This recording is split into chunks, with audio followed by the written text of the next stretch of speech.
Ina mai fama da matsala ta saurin gajiya, kawai haka nan ka ji za ka yi tafiya nan da nan sai ka ji ka gaji kana ta nishi.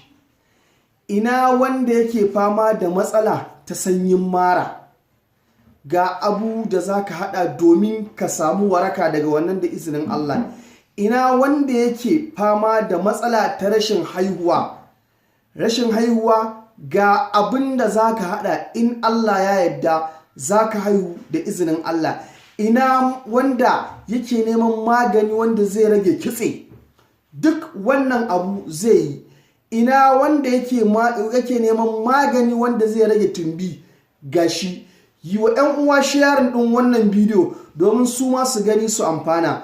Wa'innan abubuwa da za ka nema domin magance wa'innan matsaloli abubuwa ne guda biyu, kuma in dai ka haɗa su yadda muka gaya maka, kai sai kai mana addu'a da izinin Allah. Wani abu ne wannan?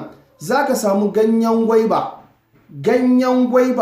kamar guda 12 haka, sai ka samu kanumfari da muka sani, za ka haɗa ka tafasa su guri ɗaya tsawon sati 3, kana shan ƙaramin kofi safe da daddare.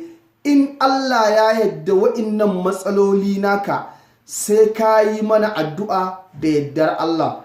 Don neman ƙarin bayani ko tambaya a neme mu ta wannan lambar waya kamar haka 08067989338. Kar ka manta kai wa 'yan uwa sharing ɗin wannan bidiyon domin su ma su gani su amfana. In Allah ya so ya yarda sai ka yi mana addu'a.